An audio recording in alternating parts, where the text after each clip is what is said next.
We have got to get down to Palo Alto. There's a big conversation being had around AI. And Ed Ludlow, you're sat there. How has it been going? Well, we're at AIPCon, where the focus for Palantir is its commercial customers. But frankly, the near-term catalyst in this stock has been the contract win around Titan. I did sit down for an extended conversation with Alex Karp, the Palantir CEO, where quite clearly he is showing progress on going to a wider commercial customer base, but also frustration about how business is done in this country. Have a listen. I'm very exquisitely happy about how well we're doing, both in the government and commercially. But the most important change in the U.S. government has nothing to do with Palantir. When we started building this company, the idea that software would power intelligence, warfighting, general health issues was viewed as something esoteric, scandalous, obviously questionable. The idea that America's primary advantage would be software was viewed as also esoteric, academic, self-serving.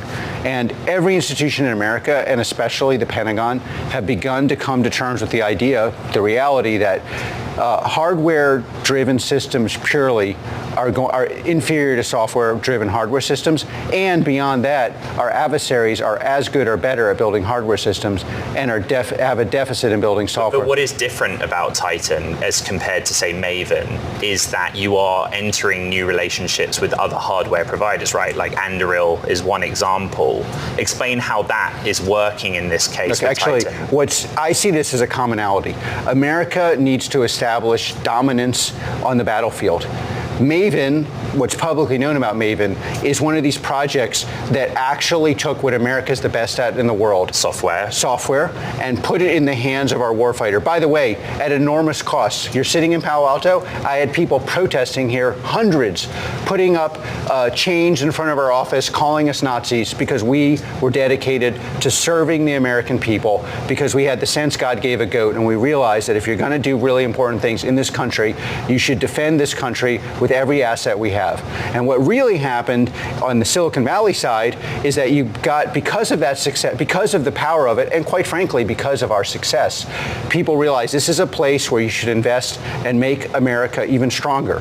And what happened is you got a whole ecosystem of defense startups and an ecosystem of people inside the Pentagon who are ready to embrace that are doing things, by the way, that are very similar to what's happening in the commercial space. And what are those things? We're going to look at software not off PowerPoints. We're going to buy software from people who have actually sold software commercially. And what's unique about Titan is not the difference, it's the logical extension. And what is that logical extension? People who've built software products that have been used on the battlefield and used commercially. And you have to ask yourself a question. If your software is so good, why have you not sold it commercially and made yourself billions of dollars? So that simple insight, which you see in the battlefield in Ukraine, which you see in Israel, is something that is hard for institutions to internalize. And the Pentagon, this step is one of the most historic steps ever, because what it basically says is, we're going to fight for real. We are going to put the best on the battlefield. And what is the best? The best is not just not one company. It's a team of people led by the most prominent software provider in defense in the world, Palantir. There's something you said there that inside the Pentagon, people are ready for this. Bloomberg did some quite deep reporting on the use of Maven specifically in 2024 so far, and the complaint from operators in the context that it's used for targeting is that it's still not quite there. But I'm just offering you an opportunity to respond to that I'm logic. not going to respond because I'd have to tell you all sorts of things. There is no one, by the way, that was a long and very important article. Everyone should read it. The way I read the article was, this is the most important thing, one of the most important things the Pentagon has done in decades. Right. I can tell you the way our adversaries see Maven and our friends is like, what the F? How did they actually produce this? And I tell you what the average citizen reads that article is like, thank God. We're spending money on things that are more valuable than what we're investing in. And to go into more detail, you have to go to all sorts of classes. That program is one of the shining stars of what this country has done. And it serves as a template for, we're going on the offense, we are going to assert dominance, and we're going to negotiate after we're the best in the world. Alex, I host a technology show, and I want to talk about the technology, its current capabilities and where it can go. Is that platform ready to move from assisting in targeting, which is intelligence basically, to giving more information. The article also looked at the idea that there is a hope from intelligence services and the US government that it can be one day in a position to recommend which weapon to use to give more tactical advice. Let me give you commercial examples, because I can't go into what it can do and what it can't do. I can tell you what we're doing commercially. Please. Right now, you are going to see a normal non-engineer sitting at their terminal, tasking satellites, exporting a logic inside the security model of the company to figure out which satellite should be over which part of their agricultural assets and what should happen based on weather conditions. Now, you can just imagine how you could do that with a weapon system.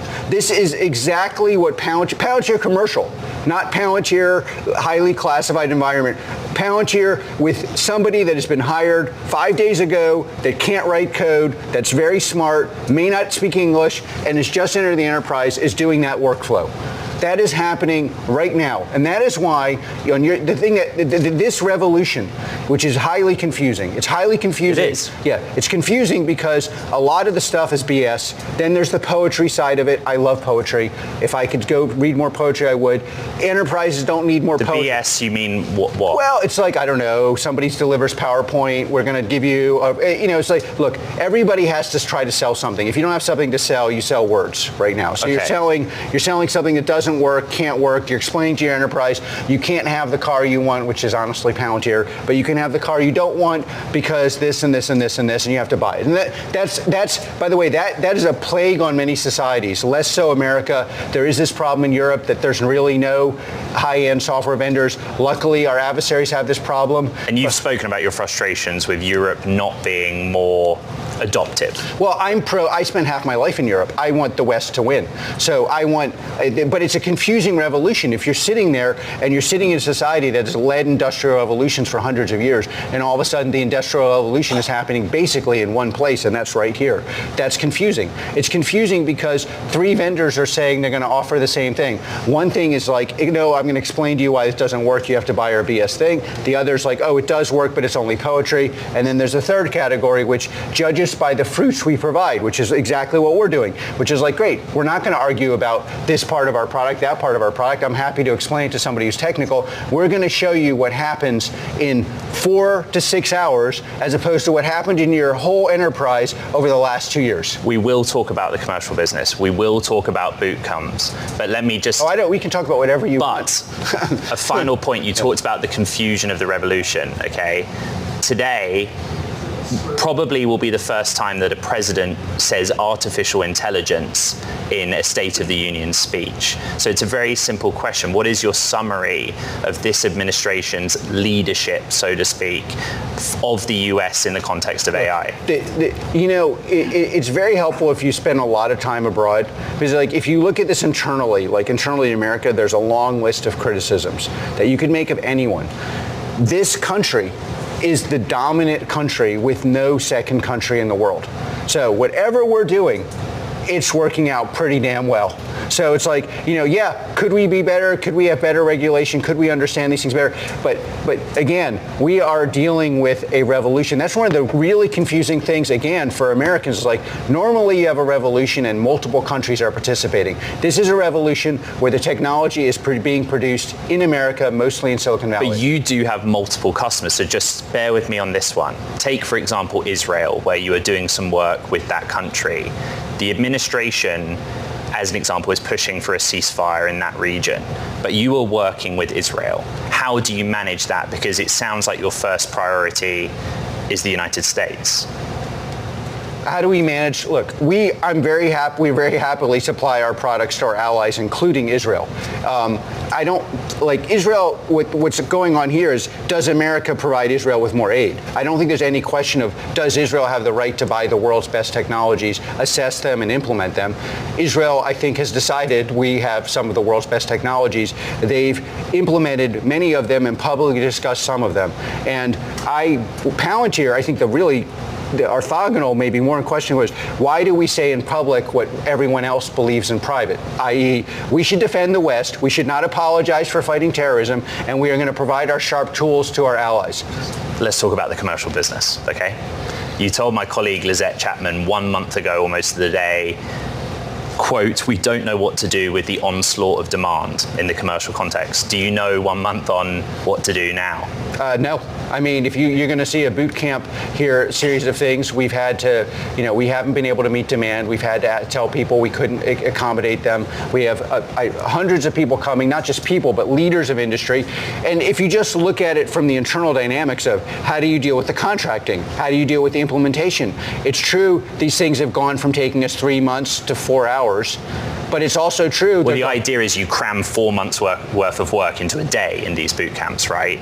It is not even a day. It's hours. And so why is that important to Palantir? Why did you go down that route? Well, the most important reason it's important to Palantir is we can fight with people about PowerPoints and their ability to do steak dinners. Why do you keep bringing up PowerPoints? Is the point you're making that your competitors go in with a deck and Absolutely. say, this is what we'll do, but they don't have a product? Well, I'm not saying anything. What I'm really saying is if you have a product... Well, you did. You said PowerPoints many times. Exactly. So what I'm telling to everyone there is like, they may have a product. We're showing you our product. Okay. I can't comment about where they have a product. I can tell you they're very buttoned up and not showing any leg.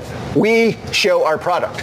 And so why is it important? You ask why it's important. And I'm telling you why it's important. Because A, people fight us or fight enterprises that are doing the most important work with slick PowerPoints and great steak dinners. We're bad at slick PowerPoints. We're even worse at steak dinners. We don't play golf. What we do is we play software. We will if you want to actually compete on your product. And what's very special, and yes, do I enjoy humiliating people who have better steak dinners and sharper knives and better golf swings? Yes, I do. You know what? I really like that we win in that way. It makes me very happy. And it makes our clients happy because, let me finish Keep this. going, but we're getting close. Great. Well, and why are our clients happy? Because American industry knows that this is a structural advantage and it needs the best products. And why is the boot camp overrun? Because the clients themselves are tired of these damn steak dinners and the golf. They want to see products that actually work, that actually live up to what people are saying. What are people saying? You will transform your enterprise. You'll make it cheaper to run your enterprise. That you'll make it safer to run the enterprise. You'll be able to track what you're doing, and you'll be able to uplift workers who formerly only could be engineers, and now they can be everywhere. And by the way, you can do all of this in America. You can manufacture like you were manufacturing Japan and Taiwan in America. You can use workers that used to have to be engineers right here in this country. And why is it it's also fun for Palantir because we are winning. Alex, I've got to ask you before I lose you. The most common question that I get to ask you from the audience, I post on social media, you're coming on, is when will there be a direct-to-consumer or I don't even know what we would call it, but a publicly available version of AIP, and if that would ever happen. Let me tell you. Because they see you as a leader in the space, the Palantir, not necessarily you as an individual. Whatever they see, I'm happy. But okay, look. Palantir, you are seeing the tip of the iceberg when you are buying our product now. We've been working on these things. You can't buy it if you're a person off the street. Great. You are seeing the tip of the iceberg of our product development, and we are going to show more and more and more of what we have. And I think people, and I would also like, a lot of those people asking the question, by the way, are not academic. They are investors in Palantir, and they have supported us when we were down on the ropes, and those are the people that we are fighting for. Anyone else thinking about steak dinners right now? Palantir CEO, co-founder Alex Karp. What an interview. Ed Ludlow, great work.